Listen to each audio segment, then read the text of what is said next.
Hey, how about you, everybody? Welcome into the Corner Recruiting Show. As you can see, I am carrying the torch for our fearless leader, Jeffrey Lee, tonight. I am Cole Pinkston, Auburn Sports analyst, recruiting, football, you name it. I have Alan Head with me tonight. Again, I pointed the wrong way. It's this way. Come on, man. How you doing tonight, Alan? I'm good, baby. I'm good. You got to remember, it's like a mirror. You know what I mean? You got to go the opposite direction of what you're accustomed to. Yeah, right. I was never good at IQ tests. Not my strong suit. Oh no, I'm doing great tonight, man. We had a really good pre-pod discussion with Zach in the back, making sure that he had some succinct points for us. But I'm excited for the show tonight, man. I'm excited to see what we get into. Well, it was one. It was one for the books. I would say a pre-pod discussion. I'm sure the post-pod will follow suit. But the podcast itself, we should have some good things as well. There's a lot to talk about right now. Recruiting is really not one of them. No, It's just not. In fact, Tuesday when I was at Auburn for practice, I talked to a couple of good sources over there that have a pretty good idea about recruiting, and I'm not going to say that they don't know what's going on because they absolutely do, sure. but they are kind of in a weird place trying to figure things out. Trying to figure out how to finish this thing, how to land the plane, I guess you could say, with everything going on. First of all, Alan, let's just talk about that. What does this overall picture look like as your shoot? What are we like 2.5, 3 weeks, maybe 4, something like that away from signing day? I mean, what can we expect here exactly? Right. So you're about 3 weeks out from signing day right now, probably closer to 2.5 weeks. And it's just really difficult for a staff to not have any finality of who the head coach is or any assuredness of who the position coaches or coordinators are going to be able to go out and sell kids on what Auburn's program is or isn't, right? You know what I mean? You don't even know what scheme you're going to be selling at this point. You're trying to sell Auburn as best you can.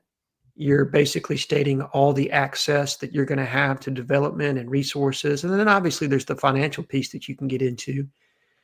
But I think there's some fear probably does that change some with if a new head coach comes on and they don't value me in the same way. So there's a lot of apprehension here, specifically from the recruit side, and they're just kind of trying to feel Auburn out. And realistically, you do have to tip your hat to DJ Durkin being able to navigate what is some very murky water and to have retained to this point everybody on your commit list, even though there are flip picks in for Braylon Womack to go to Texas A&M, which I don't push back against right now. That said, if there's some clarity that DJ Durkin, TJ Rushing are going to be retained before National Signing Day, I think there's an opportunity for the momentum to swing back there again. But there has to be that level of clarity. And I think most of the people on the board realize that this year's recruiting class probably just isn't going to be highly ranked. I mean, unless DJ Durkin is named the head coach either before or directly after the Iron Bowl, I just don't know how much of a priority high school recruiting is going to be for a coach that's being hired from the outside in. I mean, I think you and I have talked about this at length privately, but we can discuss it openly here on the pod. But that retention of your current roster and then how you were going to mine the transfer portal are really going to be the biggest pieces. And sure, you'll still try to find some guys in the late signing period for the high school class or try to retain as much as you can out of the current recruiting class, but it's just not going to be the sole focus for you. Yeah, I think you need to gear up for a recruiting class after 3 years of it being an emphasis to have a top 10 recruiting class. Mm-hmm. It's just not going to be the same this time around. It's not going to be. Who cares? I don't think the staff is going, I just don't care about high school recruiting. I think they're just going, that's third on the priority list. Number 1, roster retention. Number 2, transfer portal. Number 3, high school recruiting. Now, here's the thing, and give Skinny's pimp Doc Dumps to whoever he is on what day. Depends on the day, depends on the personality, right? Correct. Give him some credit. He usually always says this. You just need 12 good players, dog. Right? 12 good players. Playa. Hey, he's right. I mean, look, if you end up in this class and you get 10 to 12 guys that are contributors to your football team, not a guy that's, you know, comes in and he just doesn't ever seem like he's ever going to contribute, but 10 to 12 guys that are going to either progress into a guy that can play for you or come in right away and play for you, I think you've done your job with this recruiting class. No, I agree. And transition classes are tough always, but with the expedited timeline of the National Signing Day now, I mean, 3 days after the season ends, that gives a new coach zero time to formulate any kind of a relationship outside of, hey, my name is XYZ. This is your NIL deal. This is how you fit into the scheme. Are you interested or not? You know what I mean? That's about as much time as of a conversation as you're going to be able to have, which is why high school recruiting is going to be on the back burner. It just is. Transfer portal recruiting is significantly different. It is the speed dating of recruiting, where realistically it's, wham, bam, thank you, ma'am. And you're out the door and you're trying to sign a kid as soon as he steps foot on your campus, or maybe even before he even gets there. And then obviously, I think the biggest piece, and I know that John Cohen has talked about trying to name a coach as soon as he can after the Iron Bowl has ended. And the biggest piece of that to me is getting face time. If it's a coach other than DJ Durkin that is named head coach. And I think right now it's narrowed down to 3 to 4 candidates. Maybe there's going to be somebody else that's going to be involved going down the stretch, but right now it seems like 3 to 4. So DJ, it would seem like, has a third of the chance to be the head coach, but that leaves 2/3 chances that it's somebody else.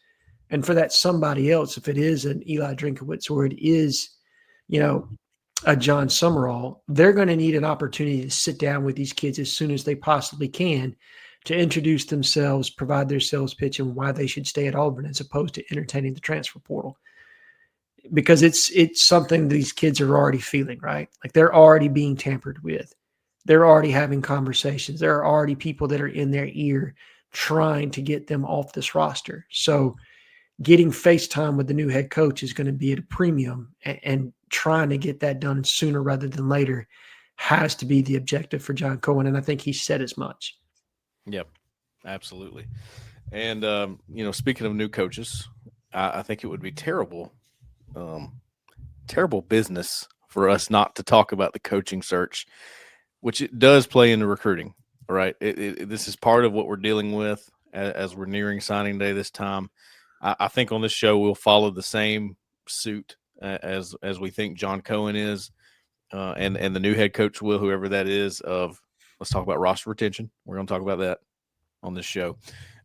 Maybe transfer portal. I mean, we're not quite there yet, but then high school recruiting. We'll talk about maybe some Iron Bowl visitors, maybe some surprises that could show up. And I tell you what, man, this time of year, I don't care the way it went last year and the trend that we're on. If somebody shows up for the Iron Bowl, they're fair game. That's the way I see it. Mercer game, probably not going to be a lot going on there. So, starting, I want to start with this, Alan. Let's talk about this. I just want to show you. I'm sharing my screen here, Zach.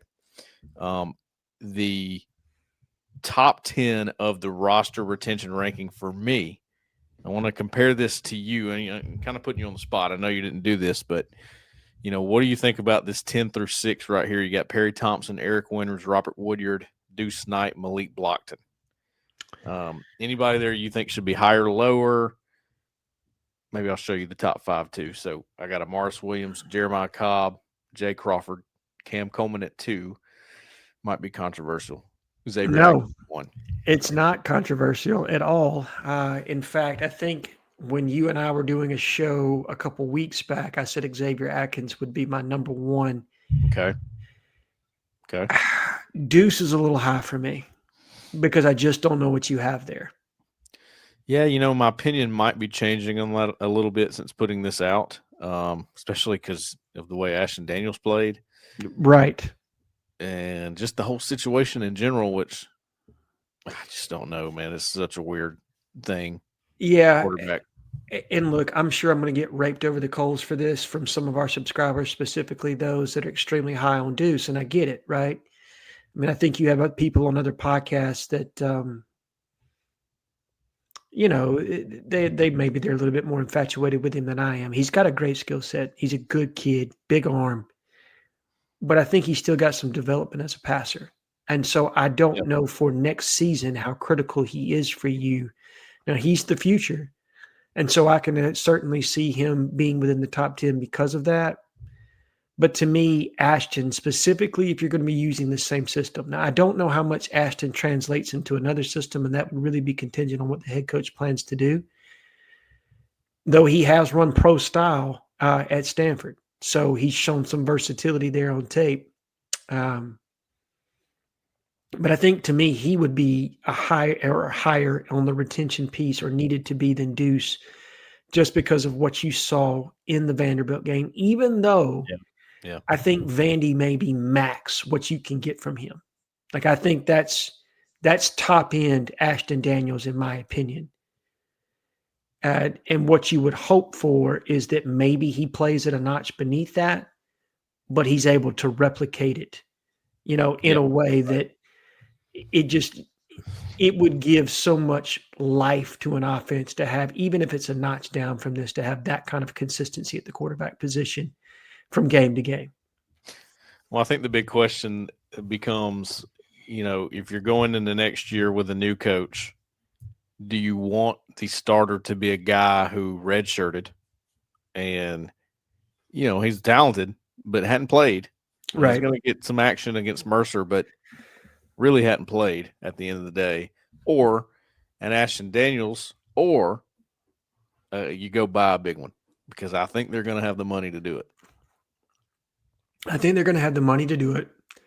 The only issue that I have is that if you don't fix some of the holes you're going to have up front in your offensive line, I don't care who you go get at quarterback. Like you need to go get some. I mean, you're losing 2 interior players. You're going to have a third one. I think Connor Lou's probably safe to come back now, coming off of an ACL injury, but I could be wrong there.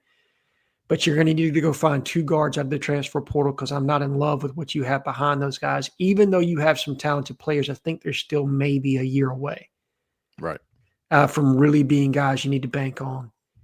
What's going to happen with Xavier Chaplin? You don't know. And then there's the potential. Where do you think they are, with developing one of their tackles?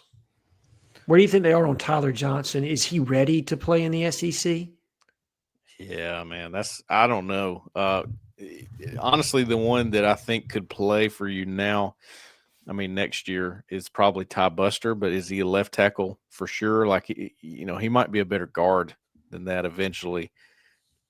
I don't know. That's kind of tough. I think some of that money's probably going to have to go to that for sure. And that's kind of where I'm at. And Ashton, I don't know that he's going to cost you a premium to retain. I think there's going to be people that will come after him, but I don't think he's going to cost you upwards of $1 million to keep him on your roster. Right. I don't think so. So if you do have future plans for Deuce, to me, Ashton is almost a perfect bridge. And it keeps you from having to go into the portal to spend, and then it gives you more money at other places. Right. And I'm not telling you to like Billy Bean Moneyball it, but I think that may be an option for you, given how you need your offensive line to continue to develop. Because again, you talked about it. I think they've got some really great young pieces. I really do. I think they hit on the 3 interior positions. And then maybe Ty gives you some swing capability, right, of being able to play tackle and guard. Yeah. But I think they hit on all 3 of those kids. I really do. Yeah, I do too. I don't know. Mikael Ellis is your center of the future. I think Jacoby Ward is definitely going to be one of your guards. He's already in the 2 deep at right guard. Yep. Just heard such good things about those 3. No, I'm with you. But I don't know what you're going to have, with Tyler Johnson. Like, that's a big piece to me. Like, where is he at on the developmental curve? Do they think he can play next year? Because if he can't play, well, now you got to go get 2 to 3 offensive linemen out of the portal. And you and I both know that's not easy to do, and that's certainly not inexpensive. Right.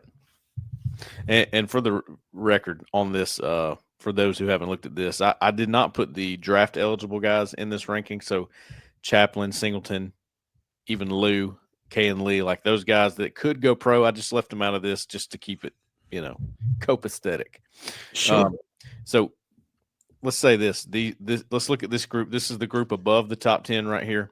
Mhm. Alex McPherson, Jordan Crawford, Cale Ellis, DeMarcus Riddick, Horatio Fields. Forgot to mention in the Tuesday practice notes, he was actually back in pads and moving full speed. Horatio Fields was. Okay. I don't think he's going to play. I don't think he can if he wants to keep his red shirt. So, but he was back in the swing of things. He looked good doing it. Jared Smith, Elijah Melendez, Rayshawn Pleasant. Any of that group belong in the top 10 in your opinion? Mm.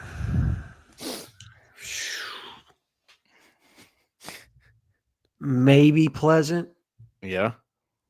because corner's such a premium position. Now he's your third corner right now.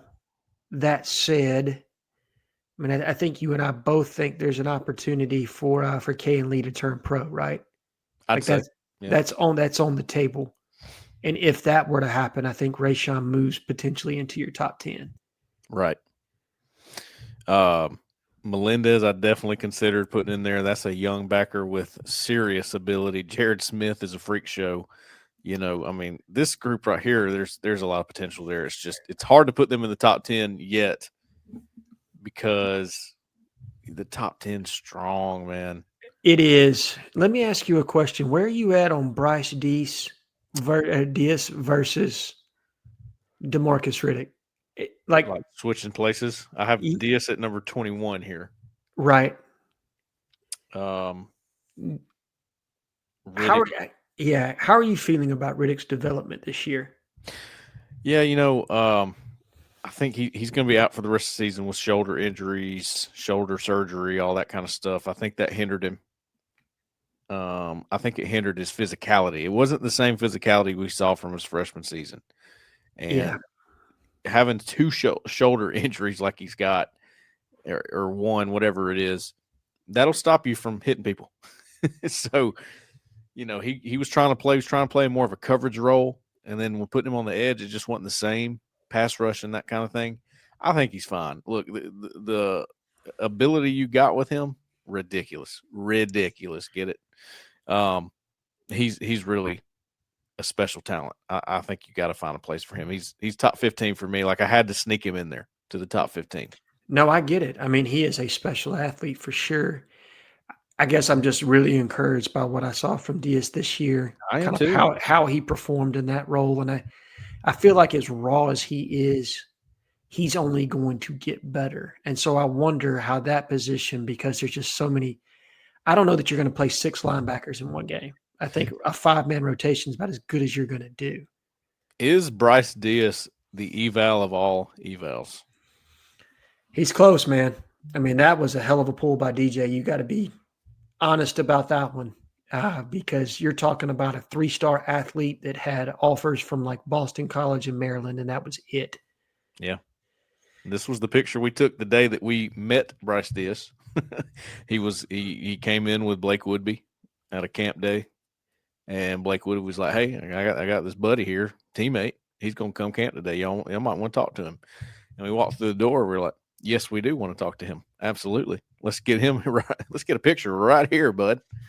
And then he goes and runs a 4.5 at the camp. So unbelievable eval there, and he's been fantastic. He was the one that made the play at the end of the Vandy game that gave the offense a chance. I mean, I'm just very impressed with him, like you said. So that was a tough. I mean, he's number 21, so he's just outside the top 20, but he's rising, definitely on the rise right there for sure. And I felt like Perry Thompson had to be in the top 10. He's very important. He's getting better. Eric Winters is just, what can he not do? He can do anything. A true 3-level player is Eric Winters. Robert Woodyard, because seniority, I feel like it's going to be a big deal on next year's team, especially at linebacker. He's got some seniority now, veteran. Deuce Knight, yeah, that one's debatable for sure. I agree with what you said there. Definitely going to reconsider that. Malik Blockton is highly important, way more important than I realized while making this. When I really broke it down, I realized how important Malik Blockton is. He is huge, man. I mean, he's close, in my opinion, to taking a real step to being a breakout player next year if he continues to improve and develop in the interior.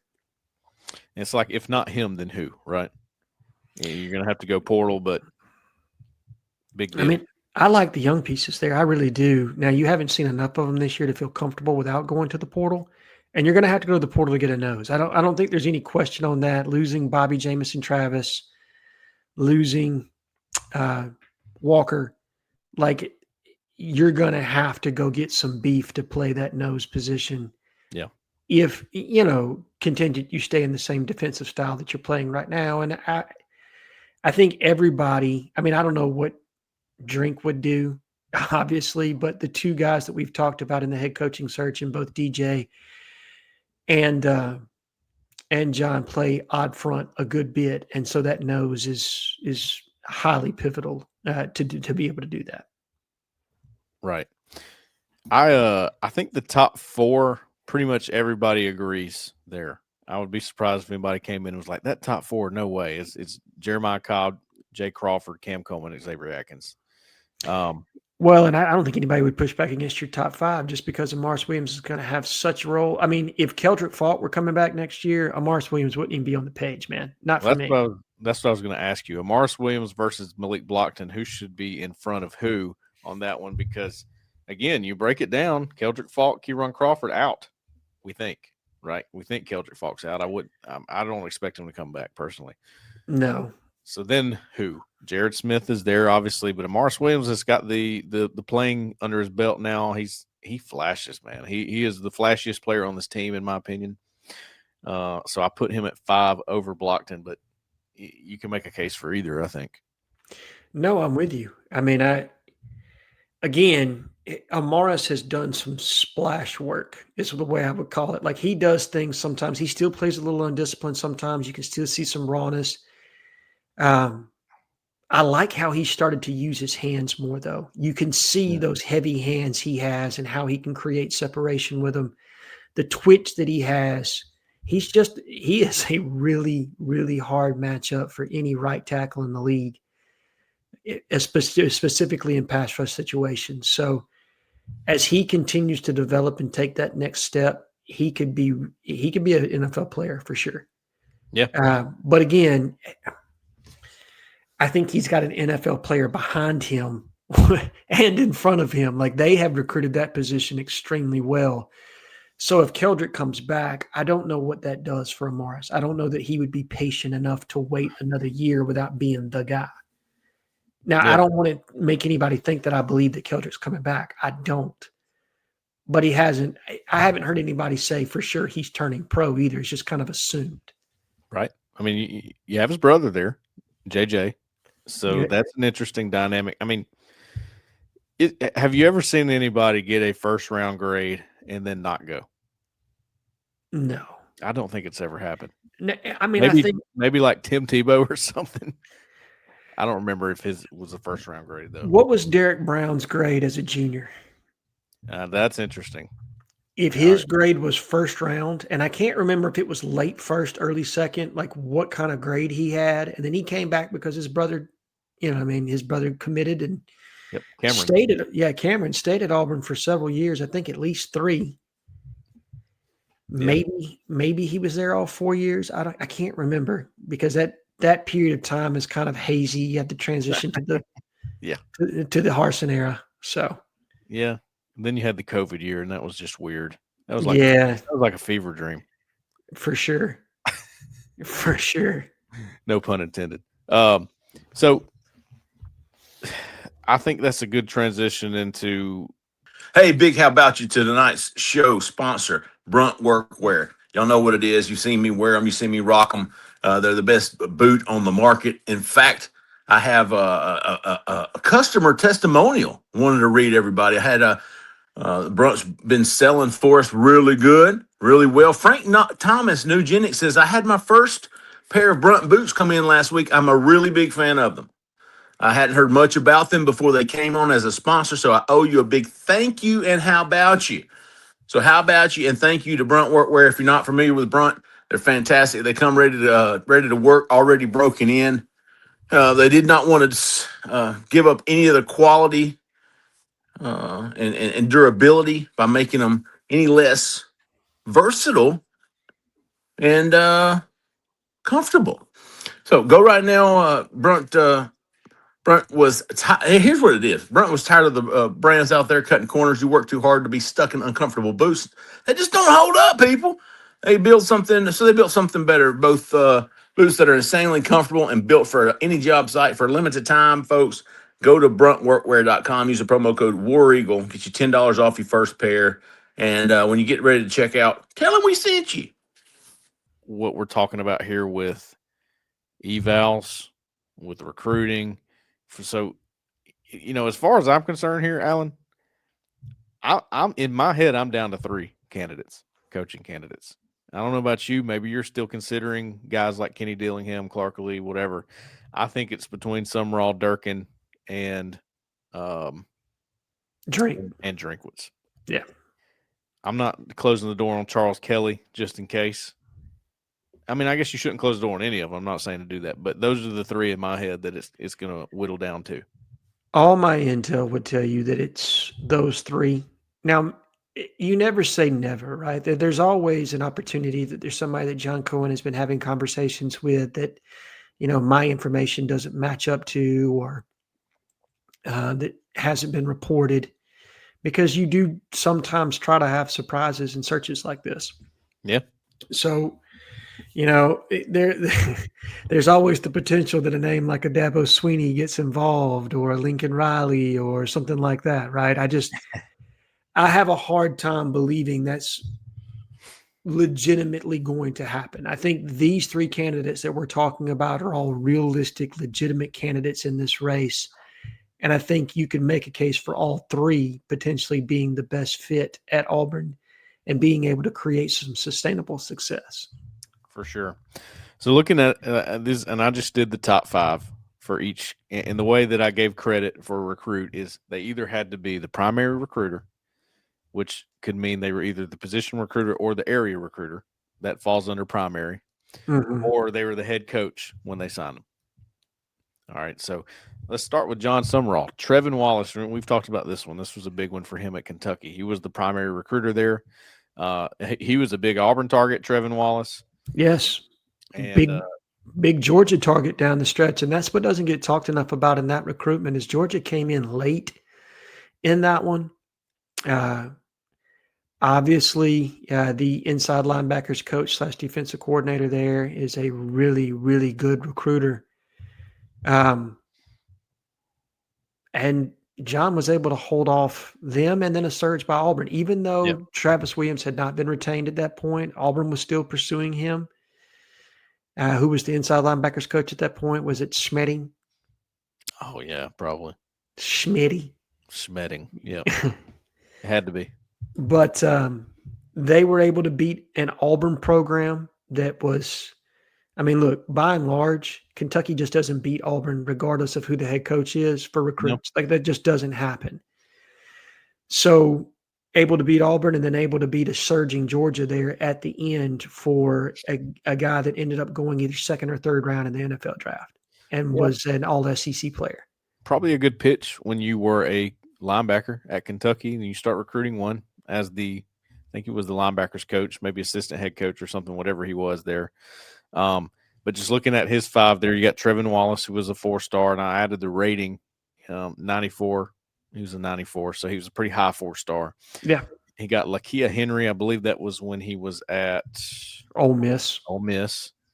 Josiah Hayes was also Ole Miss. Jordan Anthony, I believe, was Kentucky. And I think Josiah Hayes was actually Kentucky. Oh, he was Kentucky. You're right. Josiah Hayes is Kentucky. Jordan Anthony's Kentucky. And Kobe Albert, who was committed to Auburn. Jacoby. He goes by Kobe. Yeah. Now, he was committed to Auburn, flipped to Kentucky for John Sumrall, who was the primary recruiter there. So most everything here is Kentucky. Those are his big recruits. But you got to remember, he's been at Troy. and he's been at Tulane so far as a head coach. So hasn't made it to that big jump yet as a head coach. But as a recruiter, as an assistant coach, what do you think about this list? I mean, I think if you look at where he's been, so you're talking about recruiting 4-star talent to Kentucky and Ole Miss. Not always the easiest thing to do, specifically when you look at who the head coaches are. And none of the head coaches are what I would refer to as dynamic recruiters. Mark Stoops, fantastic eval guy, somebody that obviously has bona fides in the SEC as well as in other leagues. I think he was a defensive coordinator at both Miami and Florida State, where he recruited some really good talent. Mark's got a great eye. I think that's something that him and John shares from an evaluation standpoint.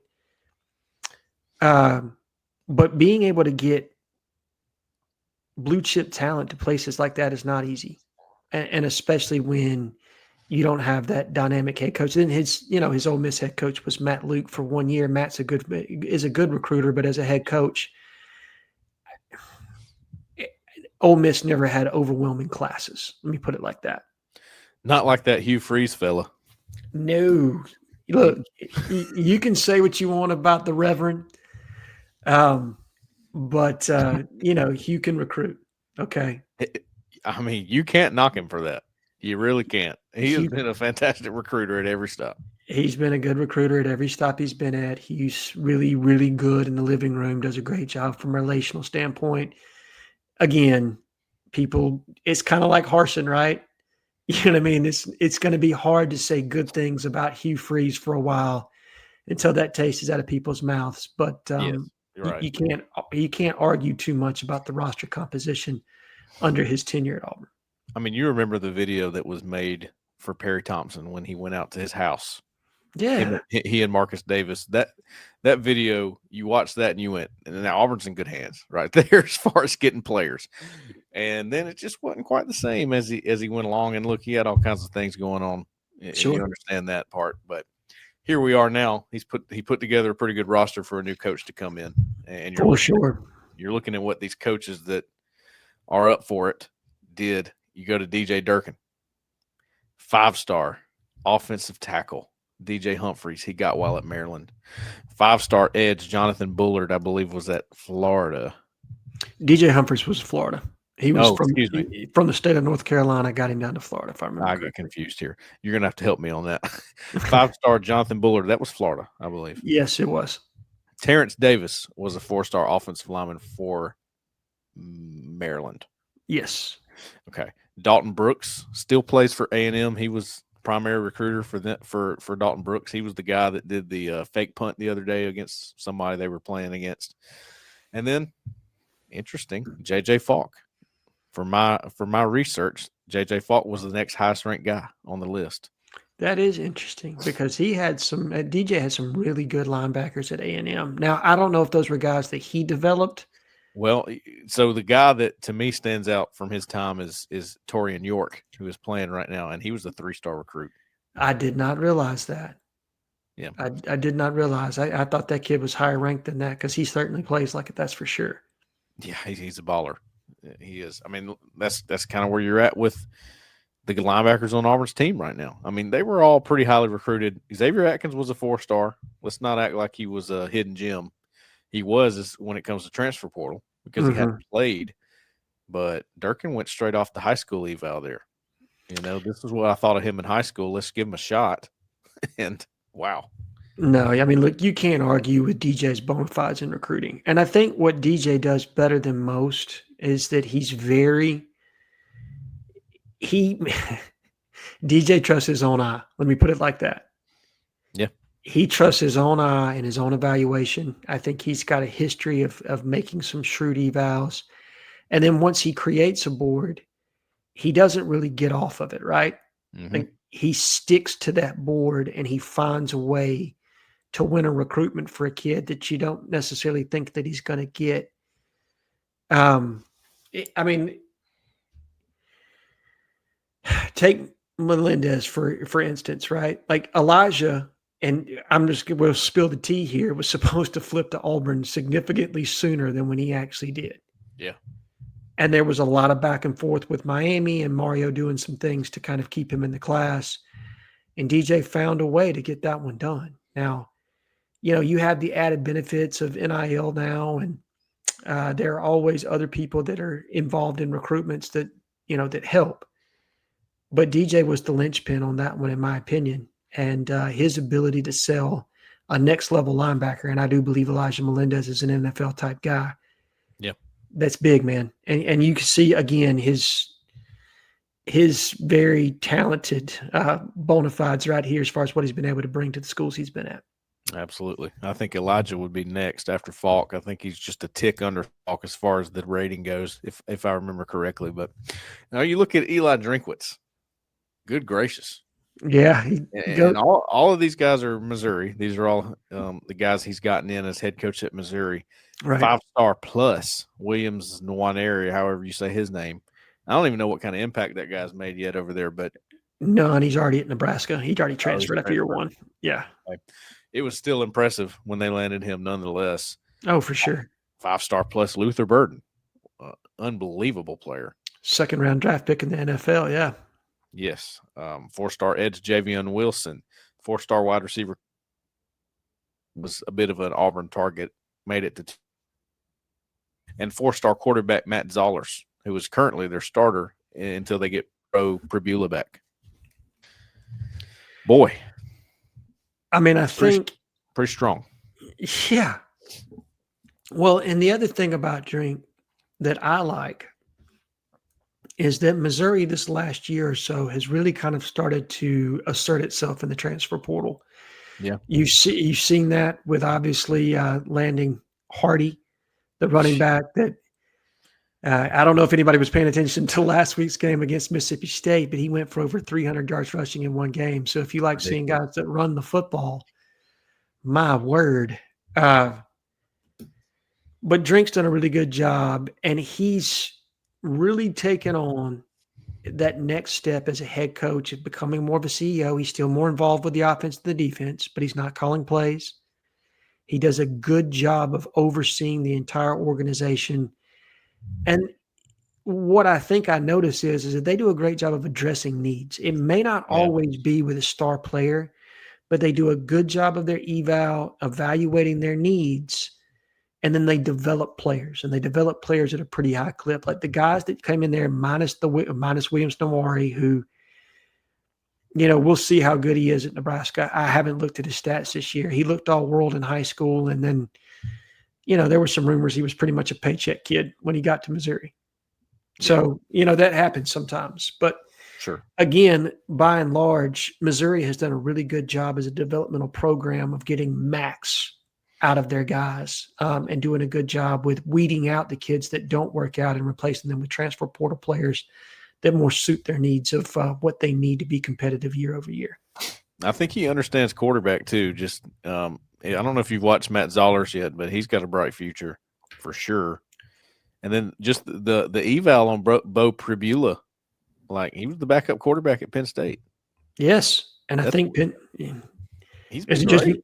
Does it just me, or did Penn State make a mistake on that one? You know what I mean? Like, should they have kept Pribula? Maybe.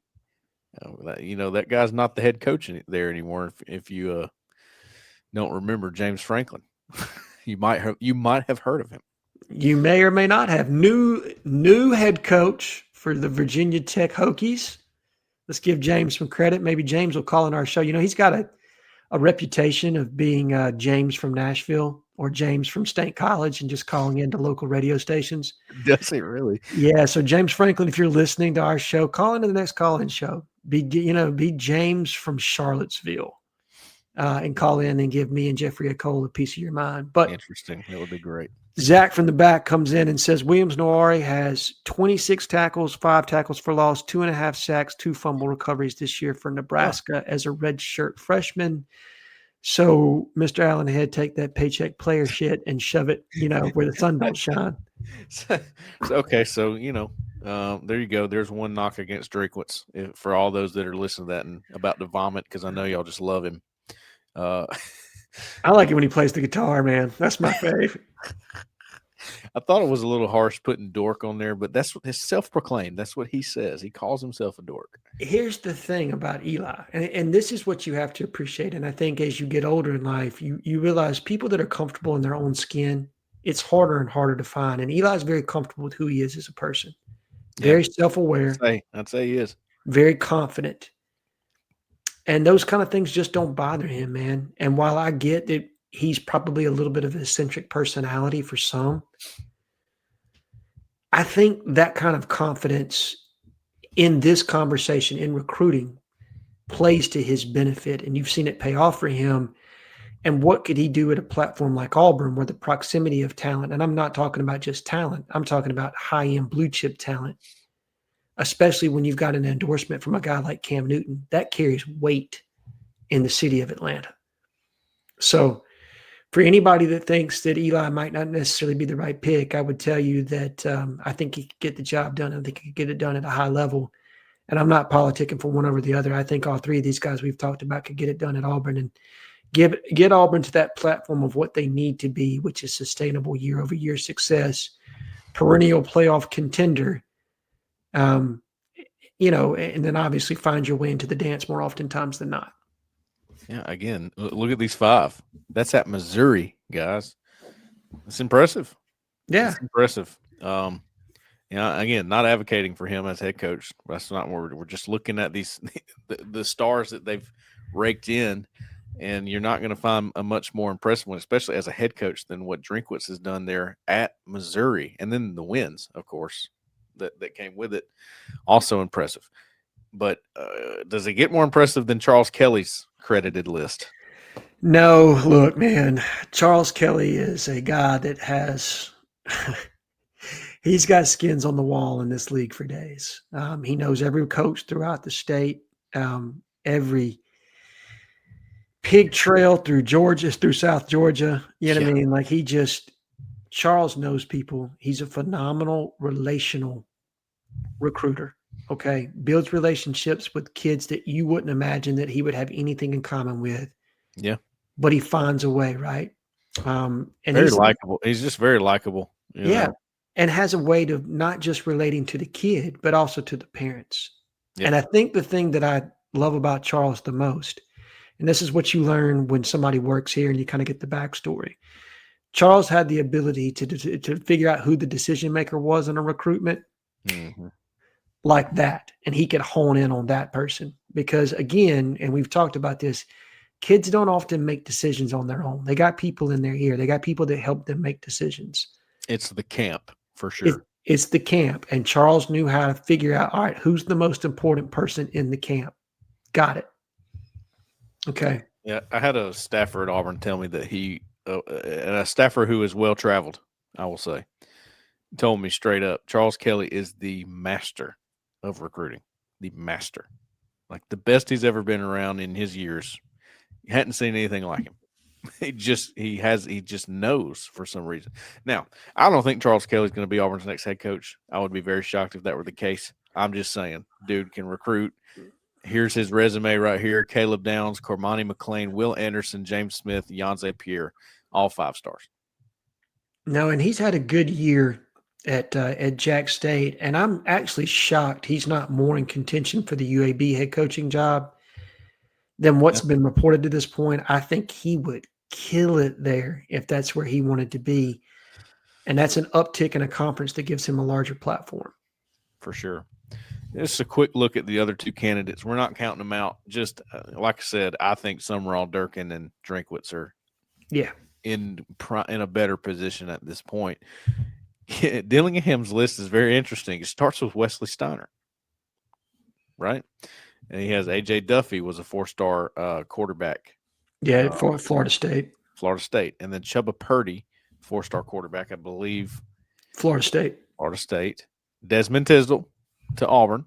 Yes. Killian Zierer. He was the primary recruiter for Steiner, Tisdale, and Zierer.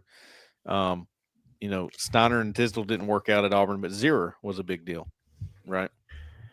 If they just switched Wesley to fullback, the side of the ball that that Kenny was actually on, He might He have might. a pro career. I agree. As a fullback, I think Wes's potential would have been untapped. I had forgotten how impressive Wesley Sneijder was because he didn't quite amount to his ranking at Auburn, and then he goes to Washington State to go play for Jeff Smetting, actually, and comes back for Auburn's pro day, and proceeds to run a 4.3 in front of us. I was like, what? I forgot all about it. At 240 plus pounds. You know what I mean? Unreal. No, he's a great athlete. I think he actually did get some snap. Isn't he playing in the NFL in like a practice squad or something like that? He would be a good one for it. I mean, this he's a competitor. He, like I said, fullback. I mean, it could work. But extremely bright kid. His major issue is, and you see this with linebackers sometimes, if you're a little slow to diagnose, at that position, things move so fast inside the box that it's hard, man. It's hard for you to be successful. And I think that plagued Wes. Some of his intelligence, I think, impeded his instincts at times. Sure. And caused him to overthink a little bit. Sure. So a lot of Kenny Dillingham's recruiting damage was done at Auburn, which is interesting. And then two big time quarterbacks at Florida State. I don't know what either of those guys have done in their careers, Duffy and Purdy. Zero. One transferred out to San Diego State, if I remember correct. And I have no idea where Purdy is now, but I think he's a backup. If Zach in the back can pull those stats for us. But I think Chubba got injured at Florida State and was really never the same. And AJ Duffy just really never lived up to the billing. Like, I think he ended up getting beat out by like a true freshman at San Diego State. So I remember watching AJ Duffy at the Under Armour All-American game that I went to with Holden Gerner, also at quarterback. What a roster for an Under Armour All-American game. Yeah. Clark Lee is really impressive, too, what he's done at Vanderbilt. Dante Carter, Marcus Bradley, Carson Lawrence, Whit Edwards, and Austin Howard. Guys, you probably don't really know who they are, but all 4 stars that he convinced to go to Vanderbilt. Not an easy thing to do. Zach says that Chubba Purdy is at Nevada. Doesn't shock me. He's thrown 3 touchdowns and 8 interceptions. That sounds about right. That sounds about right.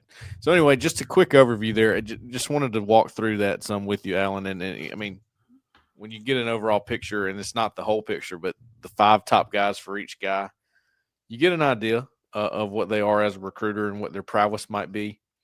The one that you look at and you go, not sure what he brings exactly. Maybe John Sumrall. Yeah. You just don't quite know with him yet. He's still pretty new and young in that, right? Very new, well, I won't say new. He's 43 and he's spent 4 years in the SEC. But what I will say is he's never been at a platform like Auburn. Right. And I know that's a point of contention for several people on the board, but I will tell you this from a recruiting standpoint, and this is only recruiting. When I've asked around or I've talked to high school coaches, and Cole, you had a nice piece about this, so I want to get your feedback here, but great job with relating with in-state high school football coaches.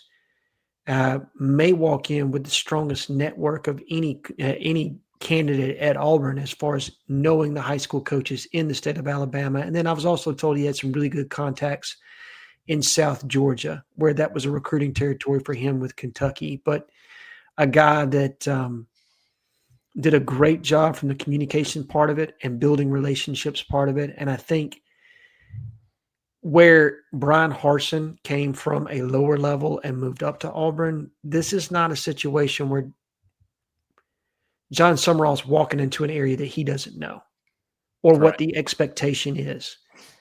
I sometimes question if Brian Harsin could spell Alabama before he got here. You know what I mean? Like, he just You're talking about a guy that spent 16 out of 20 years in the state of Idaho in his collegiate coaching career. It just was a foreign territory for him. This is not the same transition. And I know everybody likes to make a similar comp to whether it's Harsin or Napier or whatever other failed G5 experiment or G6 experiment they can come up with. I get all that. I get the apprehension. I get the want for a sure thing. That's not lost on me. But I do think you have to look at each coach individually and state that and see that there are some very nuanced differences in his career and his ability at Auburn by comparison to maybe some other guys that are coming from that same level. Yeah, I can even kind of understand the Harsin comparisons, but it's really not the same. I mean, this guy's from Huntsville. He's got inroads here. Trust me, if you go to a place like Troy and you have to put together winning rosters at Troy with everything that's around you, right? Not only Auburn and Alabama, you also have other UAB, Jacksonville State. You got Alabama State. You got Georgia. Everybody that Auburn is recruiting against. So is Troy, right? So you got to really dig into your eval bag here. Yeah. And I put out a story. You probably read it by now. Talking to a former player that played for him at Troy on his 11-win team and his 12-win team. Incredible, by the way, both Sun Belt champions. His 2 years as head coach at Troy, and this player was telling me, like when he was there, and he was there before Sumrall came in, okay, and he felt like they had the talent to be really, really good that year before whoever was the head coach got fired. I can't remember who it was before Sumrall. He said Sumrall comes in, they have kind of an exodus. And they didn't get it back to where he thought it was the same talent level quite yet. Like it was a rebuild. It was going to take some time. Didn't matter. They went and won 12 games, right? So they found the evals. They went to the portal, but they also scoured the state of Alabama and the surrounding states. So he spent some time making inroads there that I think will pay off for him if he were to take an Auburn job. So I find that pretty impressive. But moving on to our Iron Bowl visitors list, which we have touched on, but we'll do it again. This is going to be the week. Okay, this is not only is it Iron Bowl week, it's at home. It's at Jordan-Hare. It's a night game. That's huge. It's where we might see some surprise visitors, right? This is right up against signing day. This is Auburn's last chance to get people on campus. I think the recruiting staff that's in place right now is going to do a good job of getting guys in and having the last crack at them and having a real opportunity to make some noise on signing day and get a guy that you're not expecting. But for the official visitors right now, and we could probably take Quantavious Wiggins off if I had to imagine. He is committed to Wisconsin. Yeah, I think that's fair. Committed to Wisconsin, which is a great place for a running back to go. So good on him. Jordan Carter is a big one we're tracking right now. Edge from Douglasville, Georgia, Douglas County. He was committed to A&M. He has recently reopened his recruitment, and he will take his official visit to Auburn. He's already taken one to Georgia Tech and Tennessee. Auburn will be his last. So where are you at right now, Alan, on Jordan Carter? How are you feeling on that one? I think Auburn's got a shot here. I think they've got a legitimate shot. I think Tennessee's going to be tough. Georgia Tech has done a really good job, but you've got a head coach in Brent Key that's potentially thinking about Penn State. That's kind of the rumor. My belief is he's going to stay at Georgia Tech and sign a big fat extension. He's just been angling for better NIL resources. Sure. But that's a little bit up in the air there, though they've recruited him well. I think it's going to come down to Auburn and Tennessee in the end. And it really probably depends on how quickly Auburn can name a head coach and, does DJ Durkin get retained? Does Rock Bellantoni get retained? How quickly is that kind of an announcement made? That's the tough part, right? Yes. And for that reason, I'm going to favor Tennessee here just because of the unassuredness at Auburn, but I don't think it's outside the realm of possibility for Auburn to get a surprise on National Signing Day with him, especially if you get him there for the Iron Bowl. Definitely. Going to receiver, you got two right here coming in for official visits for the Iron Bowl week. You got Tyron Wortham, a 4-star who was once committed to Michigan State. He reopened his recruitment. He is from Sarasota, Florida. A guy that Marcus Davis went and saw in person, I believe, last week. So they're definitely pretty high on him. I think I would call him a tier 1 guy at this point. That official visit is very interesting to me. Who knows, right? Again, who knows with these guys? Does Auburn have a shot, though? I guess is what I'm asking you on all these guys.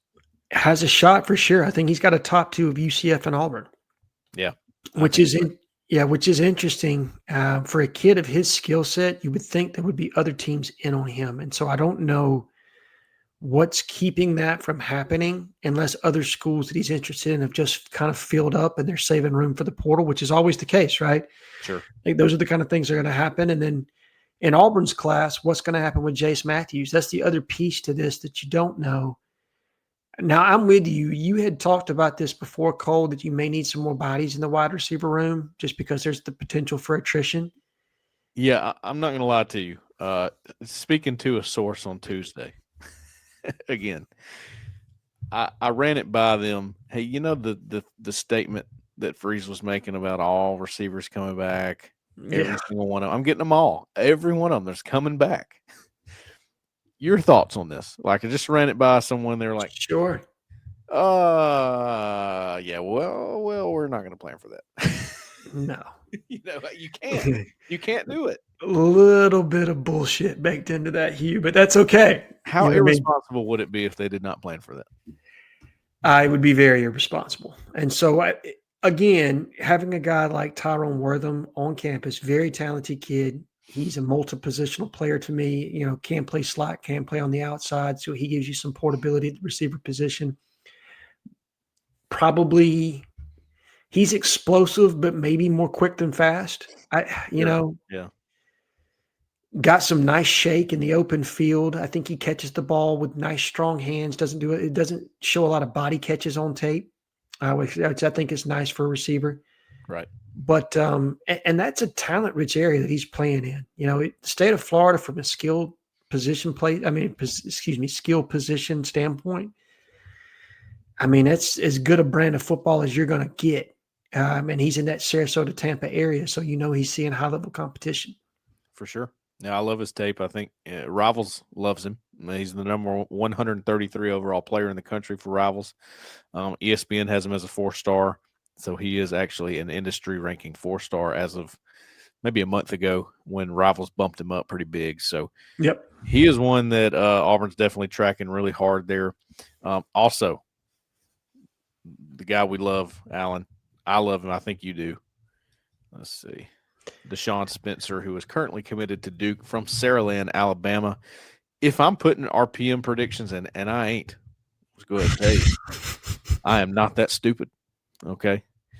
I'm pretty stupid, not that stupid. I ain't putting any of those in. Even when Auburn gets a new coach, I think I'll just wait. Let's just wait till the next cycle. What do you say? But if I were, this is a guy I would maybe feel comfortable putting one in for Auburn. No, I agree. I mean, I think Deshaun Spencer's the kind of kid that wants to be at Auburn. He's probably I think he's being a little cautious about flipping, and maybe Auburn's even being cautious with him some just because they don't want to tip their hand about how much they like this kid, but I think they like this kid a lot. Deshaun can play, man. Now, for me, he's more of a slot receiver. I don't think he's got the ability to move outside. What do you think about plugging him into exactly what Eric Singleton is doing right now? I think that is tailor-made for what he is. I don't believe he's probably as track fast as Eric, but maybe shiftier. Yeah. I'm a big fan. And, when I went to see him, Manny Diaz was their head coach for Duke, where he's committed. They're pushing. They don't want to lose him. That's a good program, guys. Duke is a good program. Not only that, they're top 10 passing in the country. Okay, Yeah. So it's not going to be the easiest flip in the world, although it may seem like it. Sure. But I do think, being close to home, Auburn, I think he likes Auburn. He's pretty fond of Auburn. Even if Marcus Davis isn't there, I could still see this one happening for Auburn. So he will be there on his official visit. I think it's a big deal. I could absolutely 100% see him ended up in Auburn's class. You've got one defensive lineman that's going to be there, Tavion Branch, who has been committed to Penn State since September. Mm-hmm. And I believe he flipped from Penn State to Rutgers. He did. He flipped from Penn State to Rutgers, and now he's kind of shopping around again. I know he just had an official visit at Ole Miss, and he's slated to visit somebody else as well this weekend. Oklahoma? Nope. He took one there. No, he's got somebody else he's supposed to see this weekend. I can't remember who it is. Could be Pitt. I'm not sure. Either way, he will end it at Auburn with his official visit to Auburn. I don't think we've seen this guy on campus. I think this will be his first time making it there. He is from Pennsylvania, so interesting one. I know very little about him, to be honest. I've watched his cut-ups. He's athletic nose tackle, one gap penetrator. That he probably playing with that shade nose position. So he's in a one-tech spot, but a guy that can wreak some havoc, man. I mean, he's got some surprising first-step quickness for an interior player, good power. Needs to learn to play with lower pad level, but that's something that a lot of defensive linemen struggle with at an early age, so that's not unique by any means, and Vontrell's a very good technical coach. I think everything you just said, I've heard enough. He'll be good for Vontrell King-Williams. Yes, I think he would be – if Vontrell King-Williams is still at Auburn. If Vontrell's still at Auburn, right? But again, I was a little skeptical when Vontrell took over. I'm going to admit it, especially That's fair. Especially when Auburn had an opportunity to go get a Rodney Garner if they really wanted to. I think Rodney would have been receptive to Auburn making a serious push for him, but Hugh felt strongly enough about Vontrell that he made him the coach, and I don't think anybody second-guessed it from the first game that defensive line started to play last year. I mean, those guys have been consistent. They have fit the run extremely well. Yep. They've got each of them have gotten better, so you've seen some real growth and development amongst that group. And I think Vontrell is going to be a really, really good coach for a long time, either in the SEC or another power conference league, wherever he lands, if it's not here at Auburn. For sure. And, there's a couple D linemen out there. Maybe we see Corey Wells back at the Iron Bowl and his brother Chris, who is an edge target. Maybe like a Vodney Cleveland. I mean, you never know. Like you could see all of these names that you've heard and haven't heard in a long time come right on back for that last game, and then the buzz picks back up again. That's just how it's going to go. It's going to be some fireworks up until signing day. Last but not least, and there may be another one or two official visitors that we could confirm as we go along here. I would almost expect that at this point. Sure. But Cooper Crosby is our last one to talk about here as a running back. Again, not putting in any RPM predictions. That would be stupid at this point. But if I were Deshaun Smith or Cooper Crosby, I feel pretty good there. Big, powerful running back, state of Mississippi. I think he's had a monster senior year. Picked up an offer from Mississippi State to go along with an offer from Auburn, and I believe an RPM pick to go to Mississippi State as well. Though He named Mississippi State as leader after the official visit, but I can confirm to you that Auburn ain't going to let him go away. No, that's what I was going to say, and I think you're in my intel matches on that standpoint, Cole, in that they really like this kid. They feel like they found something, that he's a much better player than his ranking would suggest. And they don't have another running back committed. Like they have, I mean, let's be honest here. If they wanted Xavier Rucker, I think they could have him committed right now in the class. I think he would already have been put the graphic out. Right. But they are very interested in Cooper Crosby, think he's got a bright future, that he meshes well with the current coaching staff, and that he mixes well at Auburn, right? Like that he's an Auburn-type kid, and he kind of fits the culture at Auburn. So I think they're very hopeful that they can get him back on for an Iron Bowl visit. I don't see any reason why he wouldn't be there at this point, but just one of those senior running backs where he late developer, but that doesn't mean anything. I mean, you've seen a couple of late guys from the state of Mississippi in what's the Hardy's, Ahmad Hardy, that's now at Missouri. And then obviously Jarquez, you know what I mean? Like these small town Mississippi kids, sometimes, man, they just bloom late and you find a real gem. And I think this kid could be another one of those. Now, I don't know that he'll be that good, but his senior tape shows him as somebody who's definitely an SEC level player. Yeah, developmental, I think it's fair to say here. Just as a running back, he's still coming into that position a little bit. He is a bruiser. He is that type, but also just a good one-cut guy. I think he shows that on tape, and not just your Cam Petway kind of guy where he's running over people because he's a big guy. I did get some camp numbers from him. I thought this was interesting. Mm-hmm. 10-1-5 broad jump, a 33 vertical. Ooh, at his size? At his size, and he weighed in at 5'11", 209 that day. This was during the summer. And then a 4.46 on laser. 4.4640 for this guy. So very impressive camp numbers. That's the kind of guy you see at a camp and go, whoa. Now, who is that? And he did not camp at Auburn, but that was from a camp he went to, and I thought that was interesting, wanted to pass along. This is a guy Auburn loves, man. Auburn is loving this guy. I really think that they're not going to let him slip away to Mississippi State. Although I'm going to give Mississippi State credit and say they could have a chance here, even though Auburn's pushing. But I feel like Auburn might end up with old Cooper Crosby. That's where I'm at on it today.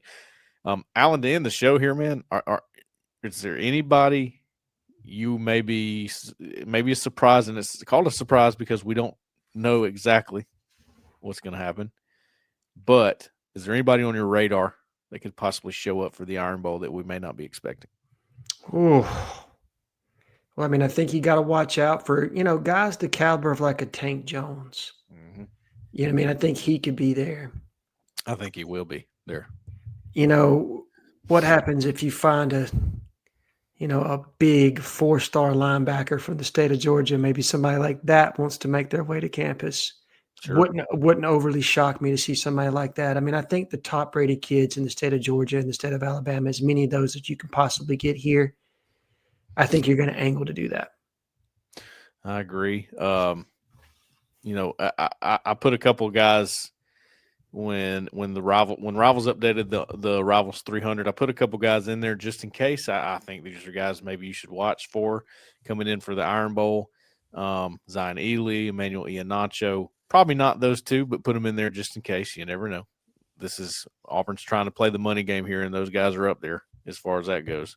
Mm-hmm. Lasiah Jackson is a guy. Don't forget about him. I think he's still considering Auburn. He is committed to Stanford. Jira Edwards. Lasiah Jackson is a good one, yes, for sure. Yep, Jira Edwards, who is a Bama commit. Look, if Durkin's still here, if he gets word that Durkin's still going to be around, that could bode really well for Jira Edwards with all the Baltimore St. Francis guys already there. We know he loves Durkin. I think that's an interesting one down the stretch.